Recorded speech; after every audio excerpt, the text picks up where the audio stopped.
Moralauto.fr, véhicule neuf ou d'occasion. Moralauto.fr, le choix des marques et des services présente. Sud Radio, au cœur de la mêlée, Alexandre Priam.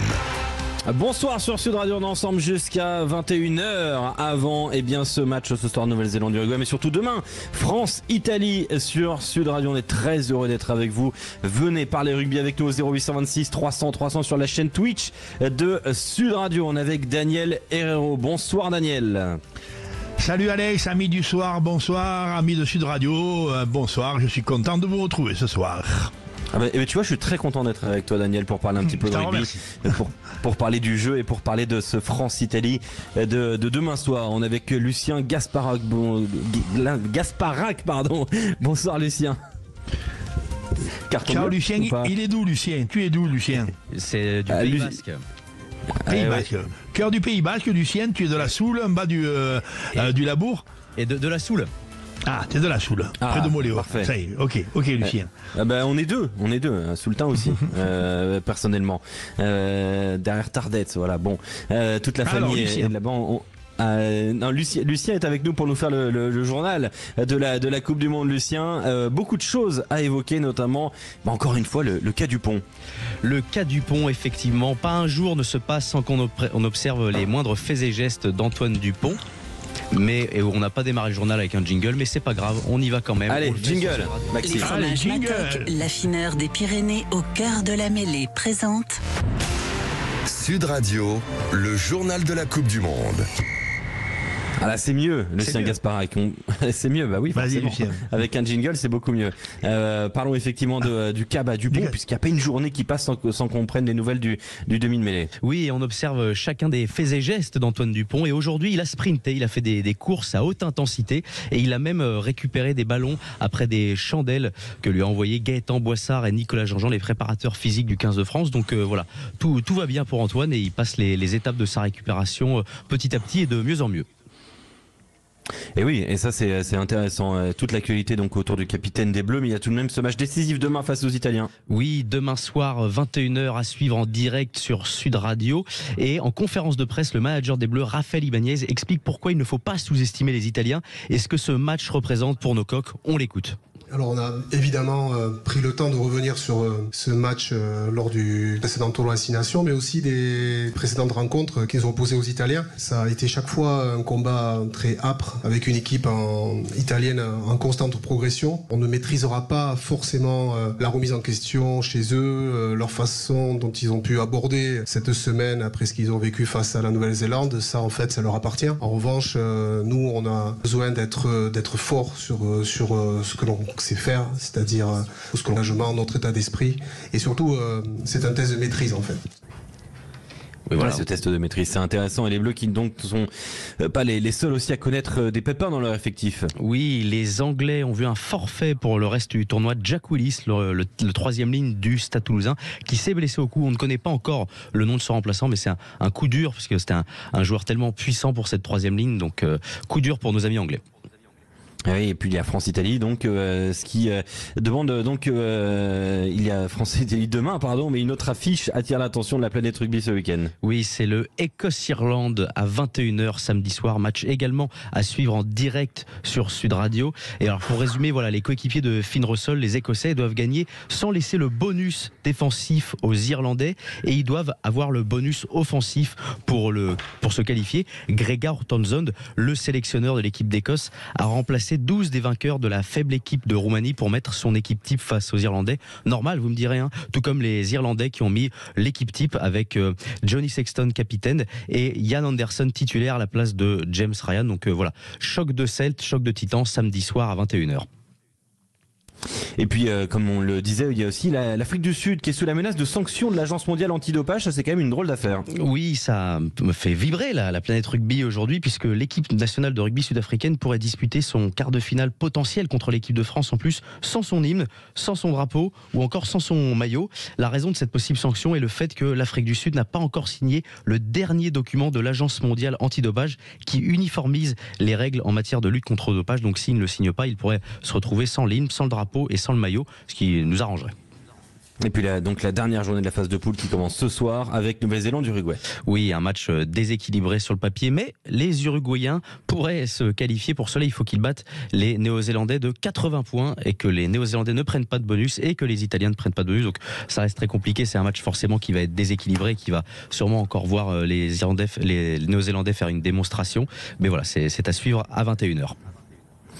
Merci beaucoup Lucien Gasparac. Merci. Avec Matok, l'affineur des Pyrénées. Plaquez tout pour goûter nos fromages. Et on attaque au cœur de la mêlée avec Daniel Herrero. Venez vous poser vos questions à Daniel sur notre antenne avec bien le 0826 300 300 avec aussi la chaîne Twitch de Sud Radio en direct. On lit vos questions, on interagit avec vous sur la chaîne Twitch de Sud Radio. On attaque tout de suite avec un petit préambule, Daniel. France-Italie, est-ce que c'est déjà le début de la phase finale à tes yeux ?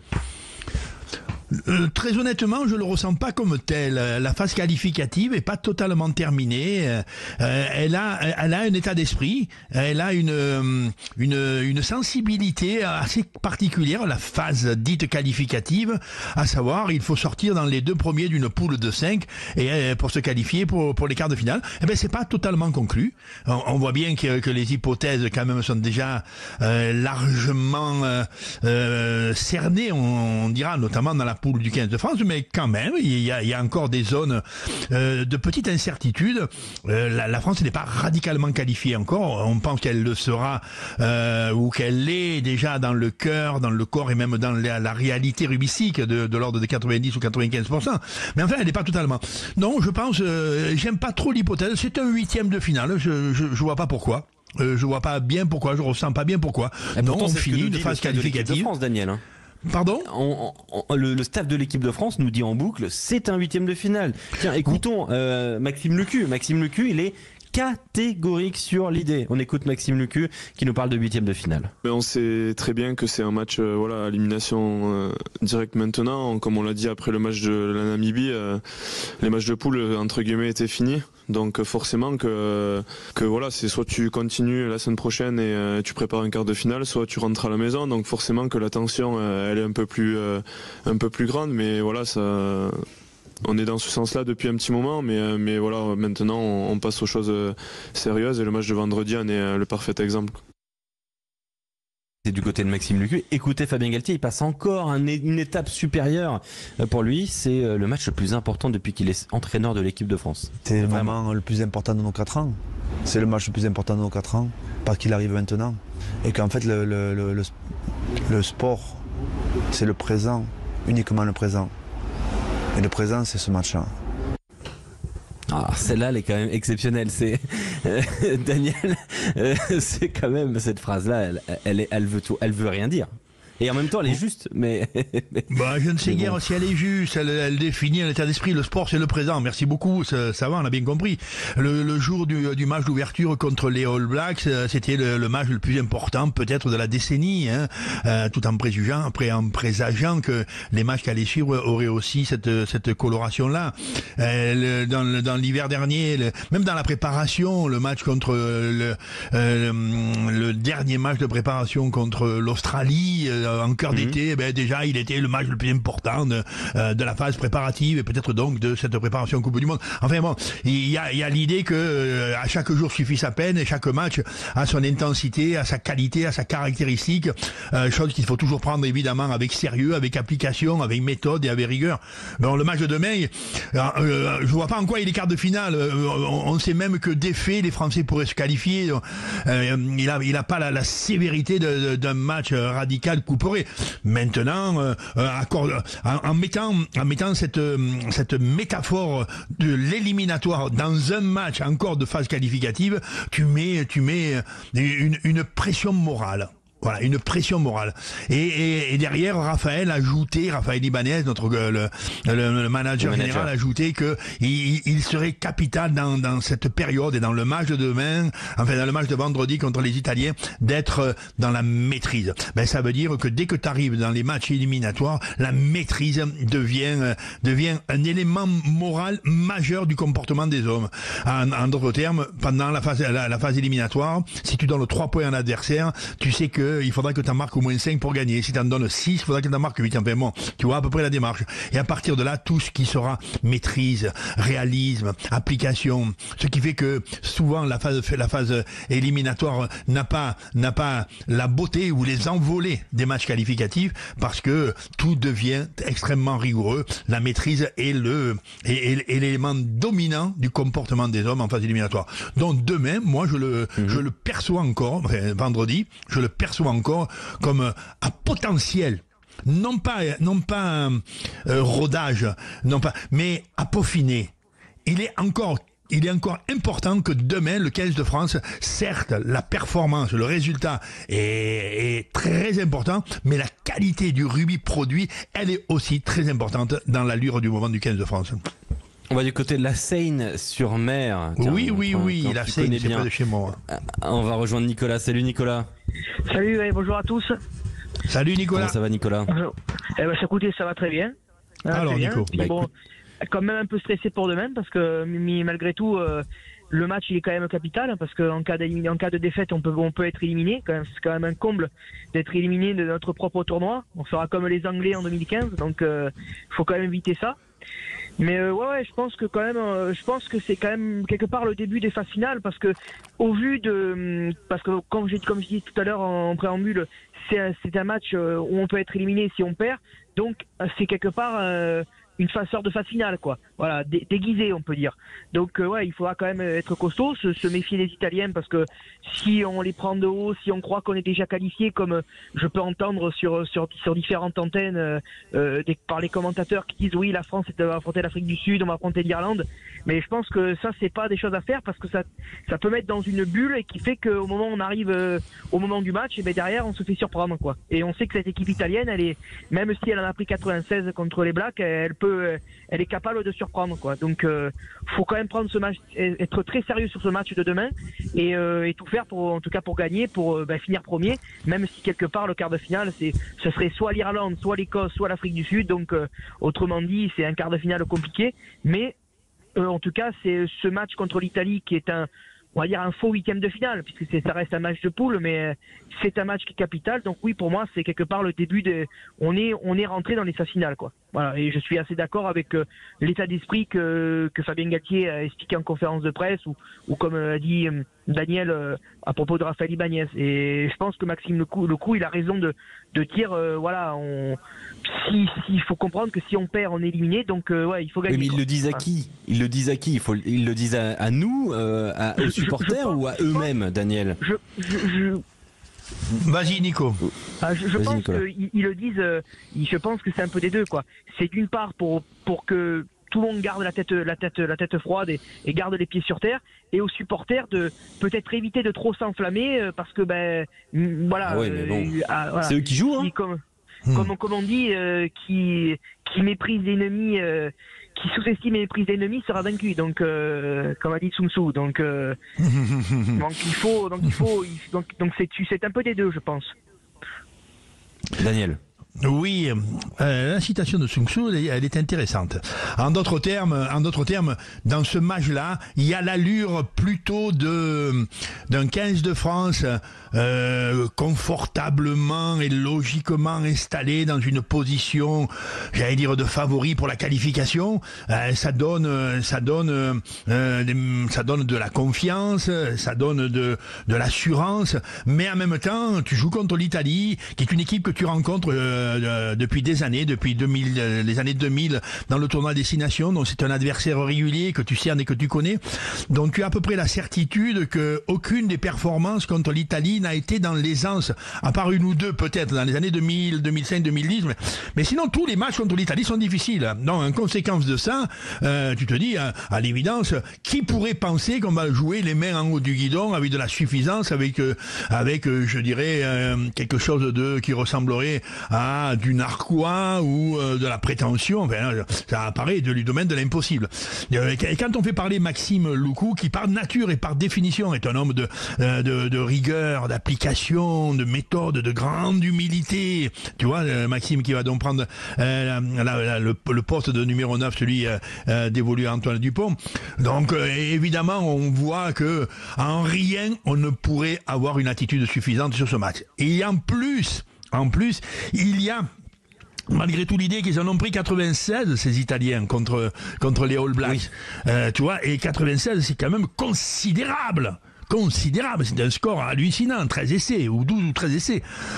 Et en conséquence de ça, on pourrait penser qu'effectivement, ils ne sont pas les Italiens que l'on croyait arriver dans cette Coupe du Monde avec quand même une dynamique de progression, mais que ce 96-0 sous-tend, enfin 96-10, sous-tend ils sont peut-être un peu en régression, et en conséquence, ce 96 pourrait ressembler à une humiliation, et nul n'ignore que toute équipe qui ressent l'humiliation dans le match qui suit, arrive avec de la révolte au cœur et de la rébellion et de la rébellion forte.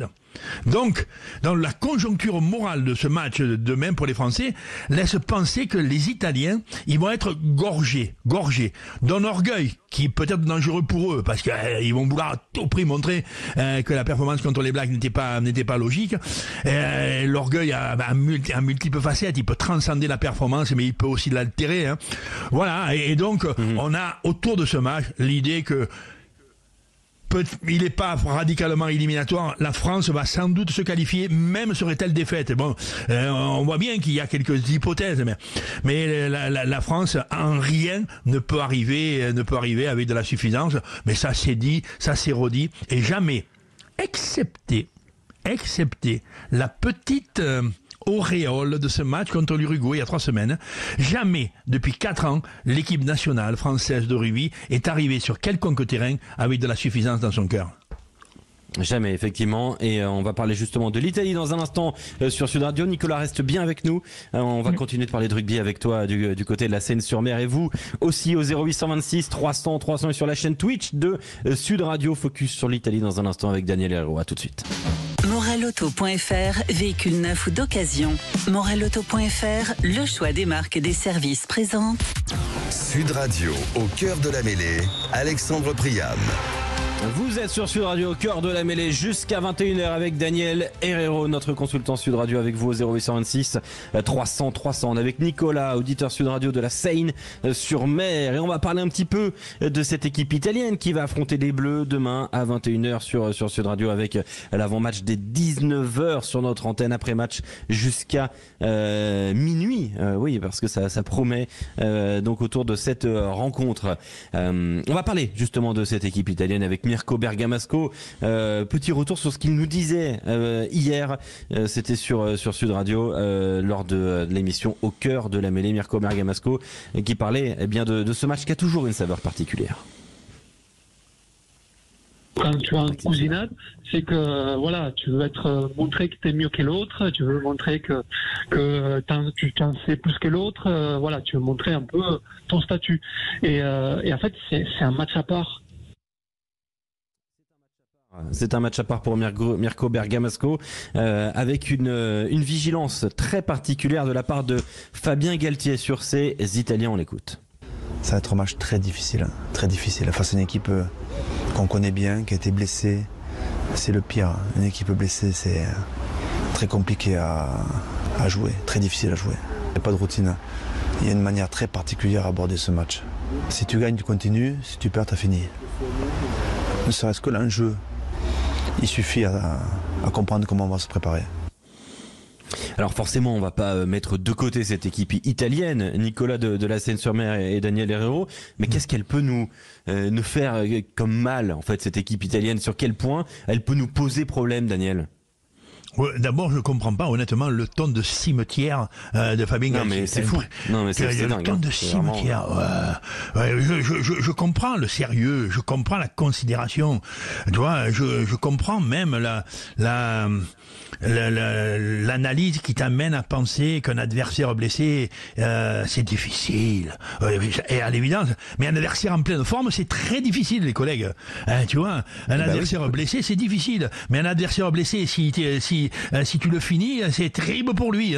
Tu vois, il y a cette double hypothèse derrière l'idée que les Italiens, sans doute gorgés d'orgueil, vont nous poser des problèmes. C'est très difficile. Le problème qu'ils vont nous poser, tu veux que je te le dise, il est universel. Il est l'orgueil, la révolte, la révolte et l'orgueil qui, sur un terrain de rugby, se manifeste presque essentiellement dans la haute charge d'agressivité et de vaillance. Voilà. Tu vois, c'est autour de là. Maintenant, si tu résistes à la vaillance du blessé, eh ben, c'est fini. C'est fini. Il est mort. Tu vois, si la vaillance du blessé, la vaillance de l'offensé, l'orgueil transcendé du claudiquant, de celui qui a pas de l'intégrité de son talent en place, s'il prend un avantage, il peut s'affirmer comme redoutable. Mais honnêtement, stratégiquement, c'est quand même la chose la plus simple. Et la plus simple, c'est s'il est bourré d'orgueil, il faut que tu en aies autant que lui. Si son orgueil se manifeste presque essentiellement dans la charge d'agressivité et que l'agressivité sur un terrain de rugby, elle se propose presque essentiellement dans l'activité défensive et surtout dans le jeu debout ou dans le jeu d'affrontement collectif, dans les jeux de masse, quoi, mêlée, molle, ruck, c'est là que ça s'est vu. Et je vois pas en quoi nous pourrions être non pas craintifs, soyons vigilants, mais que nous soyons avec l'idée de la difficulté incommensurable de cette chose-là. Bon, c'est pour dire le ton de cimetière, pour ne pas dire un peu des ténèbres de Galtier, m'apparaît un peu bizarre. Maintenant, il montre une vraie considération d'une problématique un peu particulière. L'équipe à l'âme saignante. Quand une équipe saigne de son cœur, c'est vrai. C'est vrai. Mais il faut pas non plus y passer le réveillon sur la stratégie que cela impose, quoi. Tu vois, il y a pas quelque chose d'incommensurable. Honnêtement, encore une fois, quoi. L'Italien blessé, il est latin, il est cousin, comme dirait Mirko Bergamasco. Il est notre voisin, il est presque notre frère, le rugbyman italien, dans sa réalité culturelle et historique.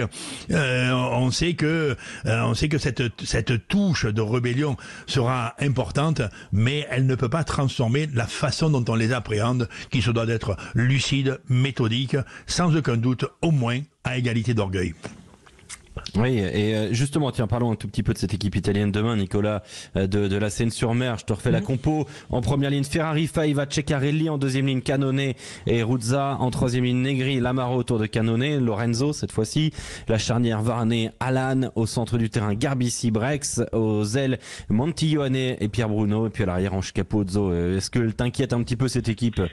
Ouais, parce que bon, déjà moi ce qui est inquiétant avec l'équipe de France, c'est les ballons, quoi, parce qu'on a tendance à avoir du mal sur les ballons hauts, tout ça. Donc on sait qu'avec la vivacité, notamment d'un Capozzo qui est quand même très bon dans le jeu en l'air, sur les chandelles, tout ça. Et puis bon, on sait qu'il a une vitesse. Alors, c'est un peu ça qui m'inquiète, mais je suis d'accord quand même avec Daniel. C'est vrai que bon, un ton un peu cimetière, mais bon, ça c'est peut-être un peu de bluff.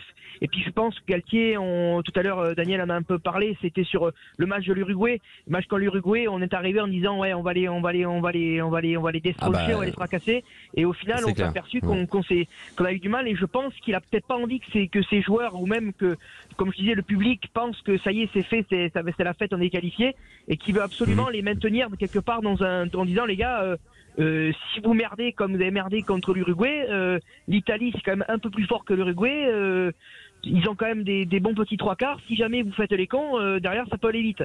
Donc comme il y a cette bête blessée, mais de toute façon l'Italie, Daniel en a un peu parlé, c'est une équipe latine, donc c'est une équipe qui est sœur, quoi. Voilà, c'est une équipe qui est sœur. Alors certes, effectivement, on a peut-être nous un peu plus développé le rugby, puisqu'on est quand même une nation un peu plus majeure que l'Italie, mais l'Italie, s'il continue en tout cas voilà, s'améliorer, moi d'ici 3-4 ans, je pense que ça peut devenir un très beau contender. Mais voilà, en tout cas, faire attention à cette équipe, quoi. Voilà, parce que oui, Nicolas, faire attention. Oui. Merci Nicolas de la Seine-sur-Mer d'avoir été avec nous. On se retrouve dans un instant sur Sud Radio. On va parler de la composition des Bleus, du retour de certains cadres et de cette charnière dont on attend beaucoup aussi, parce que elle va enfin être titulaire pour un match coup près. C'est Lucu Jalibert. À tout de suite sur Sud Radio. Sud Radio, au cœur de la mêlée, Alexandre Priam. Vous êtes au cœur de la mêlée sur Sud Radio, 20h30 et 55 secondes du côté de Sud Radio, avec Daniel Herrero à maintenant 24 heures du coup d'envoi de cet ultime match de phase de poule pour l'équipe de France, France-Italie, pour aller chercher le quart de finale probablement face à l'Afrique du Sud. On est avec Daniel, je disais, on est avec Aude au standard, avec Maxime Sénat à la réalisation, avec Lucien Gasparac et Antoine Mazer sur les réseaux sociaux, et on est avec Michel de Montauban. Bonsoir Michel. Salut, bonsoir à tout le monde. Bonsoir Michel. Ravi de vous recevoir sur Sud Radio, sur le 0826 300 300. Michel, on va parler un petit peu de cette équipe de France, des cadres de retour, et je vais faire un petit point sur la composition des deux équipes, avec en première ligne Cyril Baille de retour, Peato Movaca qui a pris donc la place toujours blessé de Julien Marchand au poste de pied droit, Antonio, la paire de deuxième ligne Woki Flamand, en troisième ligne Gelon à la place de Cross associé à Olivon, en numéro 8 Greg Aldrit de retour, la charnière Lucu Jalibert, en 11 Biel Biarré, 14 Penaud, la paire de centre d'Antificou du grand classique, à l'arrière Thomas Ramos, les remplaçants pour Guérit Wardy, Aldeguerri, Taofi Fenoa, Cross, Couillou, Moefana et Jaminet. On va prendre un petit peu de temps là, on va même bien prendre le temps pour parler de cette équipe de France, de ces choix là. Quel retour tu notes particulièrement toi Michel? Est-ce le retour de Cyril Baille, celui de Galdrit, la titularisation de Gelon, ou même cette charnière Lucu Jalibert? Qu'est-ce que tu notes particulièrement? Bon, alors moi, très sincèrement, l'équipe qui est affichée, elle n'est pas du tout surprenante. Bon, ils sont, je sais pas, comme ils sont 25, 30. Bon. Le fait est que tous les joueurs qui sont là sont susceptibles de pouvoir jouer au poste qu'ils occupent là. Donc, absolument, que ce soit l'un, que ce soit l'autre, très sincèrement, moi, ça ne me gêne pas du tout. Je m'aperçois que Galtier a favorisé les tandems, par exemple comme la charnière, Lucu, Jalibert. Je trouve que c'est très bien de faire jouer des joueurs de même club. Moi, je crois au duo. Alors, je ne sais pas ce qu'en pense Daniel, moi, je crois au duo. Il va te dire. Après, le restant, bon, Penaud, Ficou, Danti, Biel Biarré, c'est des paires. C'est une équipe même qui devrait faire peur à l'équipe Italie, même à toutes les autres équipes. Très sincèrement, moi, même quand tu vois la réserve, Bogarit, Vardy, Aldeguerri, on devrait leur faire peur. C'est pas possible. Même on leur fait peur, je pense. Bien sûr. Non, Michel, on fait peur aux Italiens, c'est évident. Daniel, voilà, Michel te posait une question. Ouais, il y a deux choses dans les remarques de Michel. Il y a la première chose. Les 15 qui rentrent et le collectif remplaçant, c'est les meilleurs. Voilà, mais Michel, il se pose pas de questions outre. Ils ont le talent pour être là, ils ont été retenus, c'est les meilleurs du moment. Il y a quasiment de doute sur rien. À partir de là, il dit confiance absolue à ces joueurs-là. Et là, moi, je le rejoins. Honnêtement, je le rejoins. Je ressens ça. Mais malgré tout, tu vas mettre des petits bémols. Par exemple, le bémol dominant, il est sur Lucu, Maxime Lucu et Mathieu Jalibert étaient quand même la paire de demi remplaçante, ou tout au moins suppléante, ou tout au moins finisseuse, tu vois, du début de la Coupe du Monde. Et puis la blessure d'Antoine et celle de Romain Tamac ont fait que ces hommes-là sont devenus titulaires. On laissait. Alors, la deuxième idée sur laquelle je voudrais un peu rebondir de Michel, c'est l'estime assez haute au concept de duo. Il dit duo, ça veut dire donc deux. Il y a sans aucun doute des duos qui ont des forces particulières de symbiose, d'unité, d'harmonie. Tu vois, quelque chose de fond, notamment les paires de demi. Tu vois, on a vanté évidemment la nôtre historique, Antoine et Romain Tamac. Tu vois. Pas là. Pardon? Ils sont pas Oui, là. mais ils sont pas là. Ah voilà, ils sont pas là. Mais on remet deux collègues. Moi, je pensais qu'il pouvait y avoir un peu de doute sur le talent des hommes, sur le poste de demi-mêlée. Tu vois, je pensais que Couillou avait des attributs intéressants pour pouvoir jouer. Mais ils ont choisi, les coachs, ils ont choisi le numéro 2 à la mêlée, c'est Maxime, le numéro 2 à l'ouverture, c'est Mathieu. Voilà, donc on les met. Et qui plus est, tiens, ils sont en même temps du même club, et ils ont donc la culture un peu d'ancestralité, c'est trop lourd comme mot, mais un peu une considérable ou conséquente expérience commune. Et c'est à prendre en considération, et moi je le prends aussi en considération. Le duo, Daniel, on le retrouve, il n'y a pas beaucoup d'endroits sur le terrain de rugby où le duo a autant de sincérité de fond, tu vois, que sur la paire de demi. On le retrouve sur les secondes lignes. Tu vois, il y a souvent quelque chose de... On les retrouve parfois sur les postes arrière ailiers, des espèces de jumelage, de cousinage, de talent et de nature qui fait que... mais sur notre paire de demi, ça apparaît une évidence. Alors, tu soulignes un autre truc, c'est que s'ils sont du même club, ça veut dire qu'ils ont un vécu conséquent et donc en cela estimable et en cela générateur de confiance. Voilà, quand même, c'est une paire de demi, on n'a pas trouvé dans la rue, ça fait des années qu'ils jouent ensemble. Et on pourrait ajouter quand même que l'UBB, le club de Bordeaux, Bègle Bordeaux, vous le savez, il offre au 15 de France là 4 joueurs, 5 joueurs même. Il offre Lucu Jalibert, il offre Penaud maintenant avec Biel Biarré, et il offre même Moefana, plus que comme une réserve au poste de centre, il sera remplaçant. Et Falatea, mais il n'est pas sur la feuille de match, Falatea. Non, il n'est pas sur la feuille de match. Il n'est pas sur la feuille de match, alors que Moefana, il y en a 5, il y en a 4 titulaires et un 5e avec Moefana venu de l'UBB. Daniel, donc, oui. Je voulais revenir sur le choix Lucu et écouter la réaction de Fabien Galtier. Lucu Couillou, pas de débat. Il n'y a pas de débat, il a toujours été très bon avec nous. Il a d'autres qualités qu'Antoine. Et vous allez voir, il va vous montrer que l'équipe joue très bien avec lui. Mais justement, quand on pose la question auprès du principal intéressé, Maxime Lucu, il y a forcément un petit peu de pression sur les épaules de remplacer un monstre qui est Antoine Dupont. On écoute Maxime Lucu, montage Antoine Mazer. De la pression forcément qu'il y en a eu depuis maintenant 2 semaines, et depuis la blessure d'Antoine, c'est de la pression, j'en ai reçu, ça c'est certain. Je sais que j'ai des qualités qui sont autres qu'Antoine. La comparaison elle peut pas être possible avec Antoine parce que c'est le meilleur joueur du monde en ce moment, donc j'ai d'autres qualités à apporter à l'équipe et j'essaie de travailler en ce sens depuis 10 jours. J'ai pas envie de me mettre trop de pression négative par rapport à ça et juste envie de profiter du moment. C'est un moment important pour moi et ma carrière, donc je suis plus excité que de pression négative. Alors ça c'est très intéressant parce qu'on sent le plaisir de jouer ce match-là. On va revenir justement là-dessus dans un instant, Daniel. Mais il y avait cette idée-là de la complicité avec Mathieu Jalibert, Maxime Lucu. Écoutez le demi-mêlée de l'Union Bordeaux-Bègles. Quand tu joues tous les week-ends avec lui ou tu t'entraînes toutes les semaines avec lui, et forcément que tu t'apprends à le connaître. Et comme je disais, on est des postes 9-10, on est en charge de la conduite du jeu, donc forcément que tu as des automatismes qui rentrent en compte au fur et à mesure que tu joues avec lui. Et moi j'ai joué énormément de matchs avec Mathieu quand je suis arrivé à Bordeaux. Forcément que de débuter avec lui vendredi, c'est quelque chose de fort pour nous, donc c'est une opportunité et en tout cas c'est aussi une forme de tranquillité de le faire avec lui, quoi.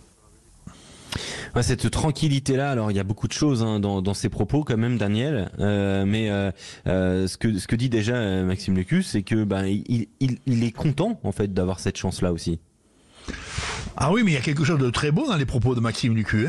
Ce qui est prioritairement très joli, c'est le bonheur d'être là. Le bonheur de jouer avec un copain, un collègue, un petit frère, un grand frère avec qui il joue depuis des années et avec lequel il a une, je ne sais pas dire une empathie ou même une sympathie, mais il a une connivence cultivée par l'expérience, par le temps. Magnifique. Il a l'âme claire, Maxime Lucu. Moi, je trouve ça extrêmement serein. Il est plutôt joyeux. Il est en rien dans l'exubérance. Il a conscience des choses. En l'occurrence, il a conscience que la paire de demi et le demi du mêlée en propre ont des responsabilités particulièrement importantes sur un terrain. Il sait qu'à deux on gère mieux que tout seul. Il sait qu'il a une grosse complémentarité avec Mathieu Jalibert, que lui il a un très bon jeu au pied défensif et il a une très belle qualité d'éjection, j'allais dire de distribution de la balle après tous les points de fixation que vit un match de rugby autour des avants essentiellement. Et il sait ça. Et il sait aussi que Mathieu Jalibert a un potentiel créatif que lui n'a pas, mais qu'Antoine Dupont a. Hein. Et donc la complémentarité avec Antoine lui va bien au cœur avec Mathieu Jalibert. Je parle de Lucu, hein. La complémentarité avec Mathieu Jalibert lui va bien parce qu'il sait que à tous les deux dans le secteur de la paire de demi, le potentiel créatif qu'a Antoine Dupont de façon très élevée, il n'est pas altéré par la paire de demi. Et il sait lui que ce qui sont ses attributs à lui, les attributs de maîtrise, d'application, de rigueur, de soin dans tout ce qu'il fait, mais en même temps d'humilité, de modestie. J'allais dire presque faut faire attention parce que Maxime Lucu c'est pas un joueur pauvre, mais c'est pas un enflammant. Tu vois, il a le potentiel. Non mais le rôle de l'enflammant. Le potentiel il a pas. Par contre, Couillou pouvait l'avoir. Et donc, même si Galtier nous dit qu'il n'y a pas de débat, c'est qu'ils ont une estime de fait incontestable sur Maxime Lucu. Et moi, en conséquence, je lis une hypothèse de gestion du jeu à partir de ce match-là. Si on met Lucu à la place d'Antoine Dupont, c'est que quand même, des choses se feront en maîtrise et en rigueur. Voilà, exactement. Et sur un mot de la fin justement sur cela, Michel de Montauban. Allez Michel, dis-moi. Michel. Qu'est-ce que tu as ressenti toi? Qu'est-ce que tu en penses, Michel? Allez. Écoute, moi, sur cette charnière. Je te rejoins sur l'ensemble. Couillou, c'est un joueur qui me plaît beaucoup. C'est un joueur qui est vif, qui est surprenant, on ne sait pas à quoi s'attendre à lui. Mais c'est vrai que dans le contexte, un joueur comme Lucu, c'est quand même une valeur sûre. Alors, comme tu dis, c'est pas quelqu'un qui se met en avant. Mais il est tellement sûr, c'est un type qui est sérieux, qui est appliqué, qui a un bon coup de pied. Ça génère beaucoup d'estime, tout ça. Hein. Ah oui, tout à fait. Non, mais c'est vrai que c'est pas les mêmes jeux entre un flamboyant et puis un peu plus, pas obscur, mais un peu plus moins visible, quoi, moins truc. Et c'est un type qui est appliqué, qui est moi, je trouve que le seul truc qui me gêne un peu, toi, dans sa déclaration, c'est quand il disait, en parlant de Dupont, ouais, mais Dupont, c'est le meilleur joueur. Il se mettait un petit peu en retrait. Ah oui, tu as raison. Il a une humilité presque équivoque. Ça m'a gêné parce que il est son remplaçant, il n'est pas son adjoint, il n'est pas son il n'est pas son alter ego de fait. Ouais. Et ouais, alors c'est vrai qu'avec Dupont, il est tellement brillant ce type mais je pense que dans sa nature, dans sa façon d'être avec les autres, il n'écrase pas du tout, ni son remplaçant, ni les autres trucs. C'est vrai. Un type, c'est Gersoir, le gang des Gersoir, c'est les copains, c'est pas... Non mais on sent, Michel, que toute la concurrence, si tant est qu'il y en a au poste de demi-mêlée en France, je suis pas certain, mais en tout cas on sent que les choses sont bien faites et qu'il y a un rapport de force qui existe toujours, mais qui est sain et qui est même, je pense, tout à fait cordial au sein du 15 de France. J'avais une petite question à vous proposer, Michel et Daniel, avant de parler d'une autre question, ensuite d'aller un peu plus loin sur le débat. On a quand même là demain soir la présence d'Anthony Gelon. On va écouter dans un instant Fabien Galtier qui parle de cette concurrence entre Gelon et Cross. Non, ni Gelon. Ah oui, mais sur les terres du Sud, on dit Gelon. Oui, mais quand on avait demandé à Anthony, il nous avait dit Gelon. Donc, ça c'est le parisianisme qui peut être latin. Le parisianisme qui peut être latin. Latin en un seul mot ou en deux mots? Deux mots. Oui, mais alors, on va dire Gelon, si vous voulez. Allez, on va dire François Cross. Ce choix-là. Écoutez, d'abord, Fabien Galtier, il parle de concurrence entre les deux hommes. Y a-t-il vraiment concurrence entre les deux hommes? Parce que là, il y en a un qui sera sur le banc. Il s'appelle Cross. Il n'est plus titulaire pour ce match-là. On écoute Fabien Galtier. On peut parler d'arbitrage et d'organisation et de composition d'équipe qui doit s'adapter à la compétition. Vous l'avez dit, François Cros a été très très bon face à la Nouvelle-Zélande. Il a toujours été très bon avec nous. Et de notre côté, on a Anthony Gelonge qui est de retour, qui a enchaîné 2 matchs et qui a besoin d'enchaîner un 3e match. Dans un profil d'équipe aussi, un profil de 3e ligne qu'on a besoin aussi de faire jouer ensemble. Alors quand on écoute Fabien Galtier, il nous dit que c'est plus un roulement. Il a dit Gelonge, effectivement. C'est plus un roulement entre. Oui, Michel, merci. Soyons clairs, il a dit Gelonge. Très bien. Parlons quand même un peu de rugby, Michel. Il y a quand même Fabien Galtier. Il nous parle de roulement entre les joueurs d'abord, et puis ensuite derrière, il va sur l'idée que on a besoin de voir cette 3e ligne ensemble. Entre guillemets, en parenthèse, pour la suite. Clairement, ça veut dire qu'il y a une concurrence. Je termine, Michel. Ça veut dire qu'il y a une concurrence et pas seulement un roulement. Quand même, c'est sous-jacent. C'est qu'il se pose la question de quelle est la meilleure 3e ligne la plus complémentaire entre Gelon d'un côté et Cros de l'autre. Que le débat commence à exister aux yeux du sélectionneur. Ouais, mais vous vous rendez compte, le Gelonge, Cros, mais c'est des joueurs qui sont formidables. Magnifique. Cros, alors je sais pas, moi je l'avais vu en remplaçant Cros ce soir, demain. Oui, il est remplaçant. C'est ce que je dis, oui. Mais je veux dire, c'est un remplaçant de luxe.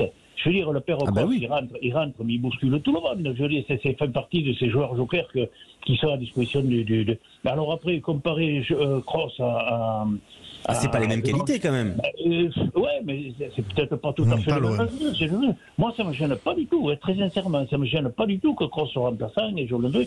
Et tout aussi bien sur le match après, si c'est Gelonge qui est remplacé avec Cros, ça me gêne pas du tout. Il faut qu'il y ait une. Mais je sais pas, moi, c'est des joueurs qui.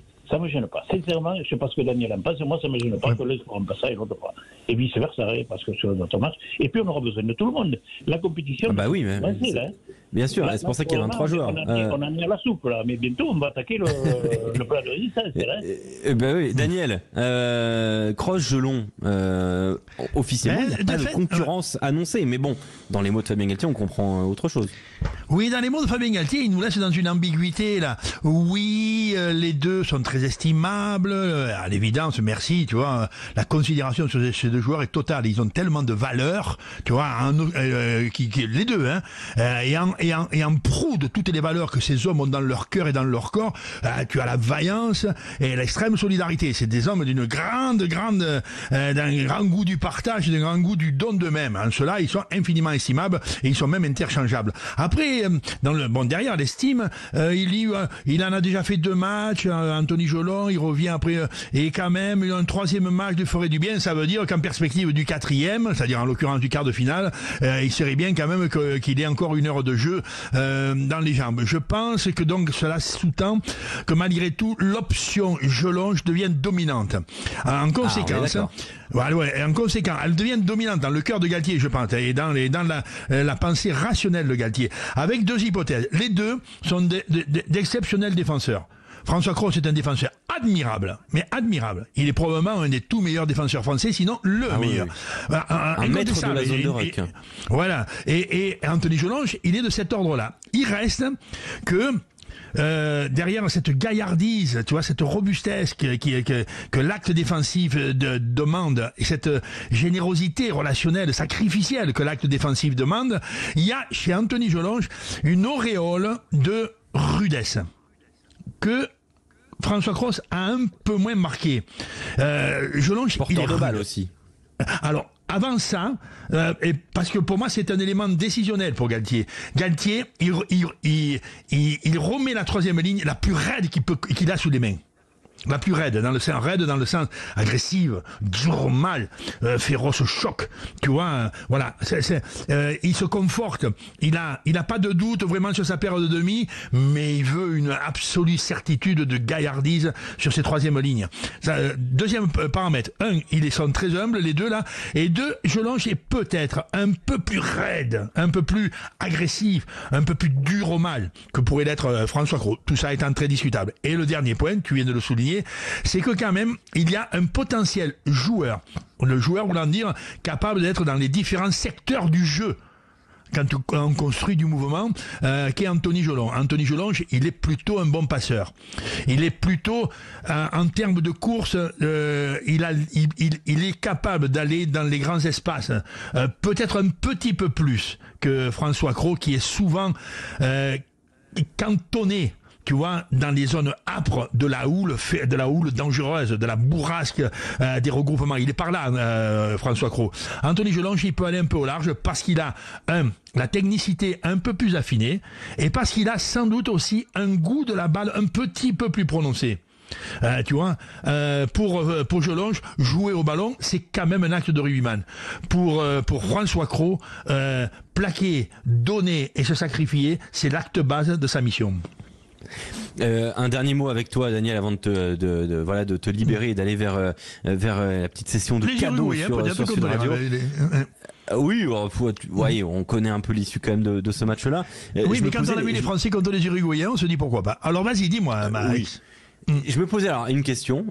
Est-elle légitime ou pas cette question? C'est à toi d'en juger, Daniel. Est-ce que ce match face à l'Italie, il se prépare avec le prisme du quart de finale contre l'Afrique du Sud? Très honnêtement, pas en analogie, pas en symétrie. On va faire des choses contre l'Italie que peut-être on refera ou on reproduira contre... Je ne crois guère à ça. Par contre, il se prépare avec... Ce que nous savons faire, nous devons le faire très bien dès demain contre les Italiens. Ce que nous savons, les caractéristiques de nos comportements relationnels, avant de rentrer dans la technique, nos attitudes relationnelles, nos goûts de tout ce qui est ensemble et dans le rythme, fût-ce un rythme lent ou un rythme très élevé, mais qui soit dans le rythme de l'équipe. Tu vois, ça, c'est une perspective majeure de match contre l'Italie. Et deuxièmement, je pense que ce que nous savons faire, nous n'allons plus improviser à partir des quarts de finale. Tu vois, très très peu. Le potentiel improvisation, il va diminuer avec les matchs éliminatoires. Le potentiel créatif, tu vois, c'est-à-dire la prise de risque, sauf dans des caractéristiques très particulières, notamment des fins de match, dans les matchs éliminatoires. Mais la prise de risque sera, on dira, calcule les risques à partir des quarts de finale. Tu vois, c'est qui est une anomalie intellectuelle terrible. Que si tu calcules les risques, tu n'en prends plus un seul. Il est probable que demain, pour moi, l'intérêt du match France-Italie, c'est que les Français doivent évidemment rivaliser dans tout le secteur de l'affrontement que les Italiens vont nous imposer pour essayer de survivre, mais en même temps que ce qui sera produit, c'est ce que les Français savent faire de mieux. La production du jeu de demain, c'est le fonds de commerce du rugby français à l'heure actuelle, à la fin de la phase éliminatoire de la Coupe du Monde 2023. Merci beaucoup, Daniel, d'avoir été avec nous. On te retrouve demain pour ce France-Italie. On se voit très vite, on s'entend très vite dès demain soir, dès vendredi soir, demain soir donc, pour le France-Italie. On vous attend avec impatience. Et on vous attend aussi au 0826 300 300 et sur la chaîne Twitch de Sud Radio. On se retrouve tout de suite sur Sud Radio pour vous offrir le ballon Gilbert Sud Radio. C'est le qui je suis dans un instant. Sud Radio. Vous êtes sur Sud Radio, on vient de passer 50 minutes avec Daniel Herrero pour parler de l'équipe de France. Vous retrouvez évidemment le replay sur la chaîne YouTube de Sud Radio et sur l'application Sud Radio. Dans un instant, ça va être le qui je suis, Lucien Gasparrac. T'es prêt, Lucien? Oui, j'attends ça depuis 1 heure. Je suis dans les starting blocks là. Il est brûlant, il vient de faire 50 pompes là dans le studio, tout va bien pour Lucien Gasparrac. Allez, c'est le qui je suis. Sud Radio, au cœur de la mêlée. Alors, puisqu'on ne se connaît pas, présentez-vous. Présentez-vous. Les gars, qui je suis? C'est moi.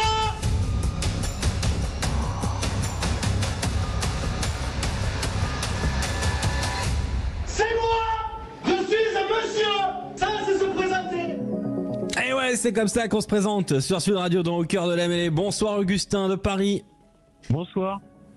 Comment ça va, Augustin? Très bien, très bien. Eh ben, t'es en lice pour remporter le ballon Gilbert Sud Radio, ballon édition limitée, commandé juste pour la Coupe du Monde de rugby. Il n'en aura pas plus que 2, 40, 45. Ce sera un objet de collection ou de rugby pour jouer, parce qu'un ballon, c'est bien aussi de pouvoir jouer avec. Bonsoir Jean-Philippe de Toulouse. Oui, bonsoir. Comment ça va, Jean-Philippe? Très bien. Très bien, bienvenue sur Sud Radio. Le principe est simple, il faut trouver le joueur mystère que Lucien Gasparrac va vous conter via des indices. Lucien, C'est quand tu veux. Et je rappelle, messieurs, qu'il faut que vous donniez votre prénom avant de me donner le nom du joueur, qu'on puisse vous différencier. Est-ce que vous êtes prêts pour le qui je suis, ou en espagnol le quién soy, comme on dit au Mexique? Oui. C'est parti, top. Mon nom de famille désigne une personne stupide. Je joue à Lyon, je suis 3e ligne, je suis né à Annemasse. Je n'ai pas été pris pour la Coupe du Monde, mais je suis toutefois réserviste. Augustin en premier. Crétin, c'est bien ça. Ouais, c'est Augustin qui s'est annoncé. Augustin, ouais. Dylan Cretin, exactement. 1-0. 1-0. Top, je suis né en 1980 à Échirolles. Je vais bientôt être peut-être rattrapé par Damien Penaud au nombre d'essais. J'ai longtemps joué au Stade Toulousain. Mon nom de famille rappelle tout ce qui est en rapport avec la clarté. Augustin Vincent Clerc. Exactement, 2-0. Oh là là, balle de match déjà pour Augustin. Pour Augustin, ouais. Jean-Philippe, on ne vous entend pas, Jean-Philippe? Oui. Ah ouais, il est fort, Augustin, très fort. Il va être pour vous celui-là, Jean-Philippe. Top, mon surnom rappelle un héros Marvel qui a des griffes. Je suis l'arrière titulaire lors de la finale de la Coupe du Monde 2011. J'ai également l'Augustin. Maxime Médard. Exactement, Augustin. Oh là là, bravo Augustin. Alors là, c'est une victoire exceptionnelle d'Augustin. Voilà. C'est gagné. Le Lionel Messi du qui je suis, Augustin. Bravo. 3-0. Bravo Augustin. Alors là, 3-0. Mais oui, là c'est exceptionnel. Bravo Augustin, le ballon Sud Radio. Gilbert, il est pour vous. Augustin, Jean-Philippe, ça ira donc du côté de Paris. Oh, arrête le pauvre. Bon désolé Jean-Philippe, il faut rappeler le 0826 300 300 et tu rejoueras, il n'y a aucun problème Jean-Philippe, tu es toujours le bienvenu sur Sud Radio. On se retrouve demain sur notre antenne à partir de 19h pour l'avant-match de France-Italie avec toute l'équipe Sud Radio. Rugby avec Julien Thomas, Félix Panguero, Daniel Hérault en direct de Lyon demain. Belle soirée à tous.